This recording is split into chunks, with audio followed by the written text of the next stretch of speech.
तो मगर अहमद अवैस साहब, आपकी जमात ये कहती है कि हमने तो कॉन्स्टिट्यूशनल कोर्ट्स बनने ही, मतलब एक तरफ तो ये है ना कि टाइमिंग पे इतराज़ है, उसके तरीक़ाकार पे इतराज़ है, उसके अंदर क्लॉजेस पे इतराज़ है।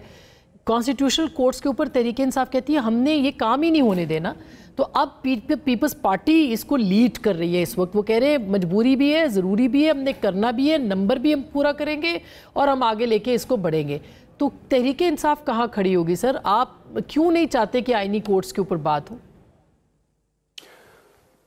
बिस्मिल्लाहिर्रहमानिर्रहीम। देखिए, बात यह है कि किसी पर्सनल रीज़न की बुनियाद पे या किसी एक आदमी को बचाने के लिए या को बचाने के लिए ये तकाजा जो है वो पीटीआई की तरफ से नहीं है। बिल्कुल हम कॉन्स्टिट्यूशन की बात करते हैं और कॉन्स्टिट्यूशन के अंदर जो ट्राइकॉटमी ऑफ पावर है उसमें सुप्रीम कोर्ट जो सबसे बड़ी अदालत है, जुडिशरी का पिलर जब एक मजबूत किया गया और उसके बाद रिव्यू की अथॉरिटी भी है, तो आप सुप्रीम कोर्ट की उस अथॉरिटी को कॉम्प्रोमाइज़ करके और उसको अंडरमाइन करेंगे और वो एक सबऑर्डिनेट कोर्ट की उसकी हैसियत जो है वो आप एक सिविल कोर्ट जैसी बना देंगे कि सिर्फ ये जो नीचे से जो प्रॉपर्टीज़ वगैरह के और आपस के पर्सनल लॉ के तहत जो केसेस आते हैं सिर्फ वो सुनेगी और बाकी तमाम मैटर जो हैं वो चले जाएंगे कॉन्स्टिट्यूशन कोर्ट के पास।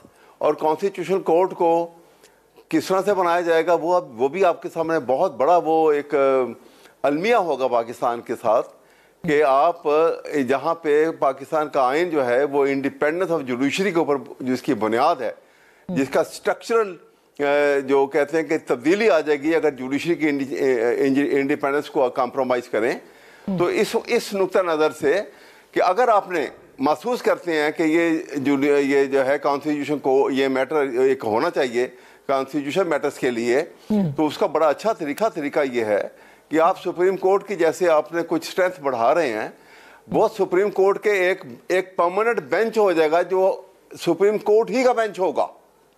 लेकिन वो डिफाइंड केसेस होंगे कि ये केसेस जो हैं जो पॉलिटिकल नौयत के हैं या जिनकी जो स्टेट के साथ डायरेक्टली जिनका इफेक्ट है गवर्नमेंट के साथ, वो केसेस के लिए एक 5 रुकनी बेंच बना लीजिए, 7 रुकनी बेंच बना लीजिए। ये बेंच परमानेंटली वो केसेस सुनेगा और वो सुप्रीम कोर्ट के डिसिप्लिन में होगा। चीफ जस्टिस जो है वो सुप्रीम कोर्ट ही के चीफ जस्टिस के अंडर वो होंगे, लेकिन उनका तरीक़ेकार जो है तो वो बात तो अंडरस्टैंडेबल है कि चलो ये प्रपोजल तो पॉसिबल है, लेकिन आप बनाएं और कहें कि ये काजी फायद ईसा साहब जो हैं यहाँ से रिटायर होंगे तो वो अगले दिन वो ओथ लेंगे as chief justice of the federal constitution court. उसके ऊपर जो जज यहाँ से रिटायर होगा उसको पीपल्स पार्टी और जेयूआईएफ अहमद अवैस साहब वो उसके ऊपर मुझे आज जो गुफ्तगू की है बिलावल साहब ने, उसमें उन्होंने कहा है कि उम्र के ऊपर हमें एतराज़ात हो सकते हैं, ये मुतनाज़ा बात हो सकती है, यानी 68 साल की उम्र। सर चूंकि वो तो उसी सूरत जाएंगे ना जब उम्र में इजाफा होगा, उम्र में इजाफा होगा तो वो आगे जाएंगे ना।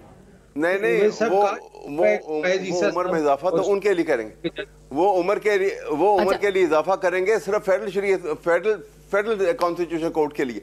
जी उसी की बात कर रही हूँ। तो अगर काजी फायद ईसा साहब यहाँ से आगे जाएंगे तो वो 65 बरस के रिटायर होंगे, 68 बरस तक 3 साल तक वो आगे काम करे तो पर्सन रिटायर होंगे एज जज ऑफ सुप्रीम कोर्ट रिटायर होंगे और उसके बाद वो उसके जज बनने के वहां पे उम्र फर्क होगी। ये बहुत सारी चीजें हैं जो अभी इन्होंने खोल के नहीं, क्योंकि अपने they are still keeping it close to the chest. मेरी गुजारिश है आपके सामने कि आपने अगर जुडिशरी की सुप्रीम कोर्ट की और जुडिशरी के इंडिपेंडेंस को कायम रखना है तो फिर आपको ऐसा तरीकेकार रखना होगा कि जहां पे हुकूमत का उसके ऊपर इन्फ्लुएंस ना हो सके, कोई भी हुकूमत हो। ये तो आप कह दें कि आज कोई हम ख्याल, बिल्कुल आपकी बात दुरुस्त है, कोई हम ख्याल बेंच भी ना बने, मगर अगर सुप्रीम कोर्ट के अंदर हुआ तो फिर हम ख्याल बेंच बनने के इम्कानात तो बहुत ज्यादा हो सकते हैं। ऑलरेडी अहमद अवैस साहब जो कल का जो फैसला आया है उसके ऊपर भी एतराजात आप देखिए ना, किस किस्म के एतराजात है उसके ऊपर भी। मैं यही बात कर रहा हूं यहाँ से बात सर देखिए ना, यही बात आपके सामने करने लगा हूं कि देखिए इन्होंने जो कल फैसला आया वो 8 जजेस का पूरी डेलिब्रेशन का बाद एक फैसला है और सुप्रीम कोर्ट का फैसला है। आपको याद होगा अभी रिसेंट पास्ट में वहाँ अमेरिका के प्रेसिडेंट का इलेक्शन हुआ था, बुश का और गौर का, और सुप्रीम कोर्ट ने बुश को हक में फैसला दे दिया था, जबकि वो गौर जो है वो जीता हुआ था। गौर ने स्टेटमेंट दी उसके बाद कि अगरचे ये फैसला जो है ये ठीक नहीं है, मैं जीता हूं, लेकिन सुप्रीम कोर्ट का फैसला है, मैं एक्सेप्ट करता हूं और मैं इसको कहीं चैलेंज नहीं करूंगा, and he is the president. देखिए, आपको कहीं पर तो इस आइन को कायम रखने के लिए और निजाम को बचाने के लिए आपको सुप्रीम कोर्ट की उस अथॉरिटी को मानना पड़ेगा, वरना तो एनार्की है। आप अगर सुप्रीम कोर्ट के फैसले को, एक बात सुनिएगा, एक दो सेंटेंस, अगर सुप्रीम कोर्ट के फैसले को आप नलिफाई इस तरीके से करेंगे कि आप एक सिंपल मेजॉरिटी से एक एक्ट पास करें और उस एक्ट में कह दें कि ये रिट्रोस्पेक्टिवली इसका अप्लाई करेंगे, तो सुप्रीम कोर्ट का पूरा कोर्ट का फैसला जो है वो नलिफाई हो गया। क्या ये इंटेंशन है आइन की? और अगर ये है तो फिर डेस्पोटिज्म है, फिर रूल ऑफ लॉ खत्म हो गया। बिल्कुल बिल्कुल।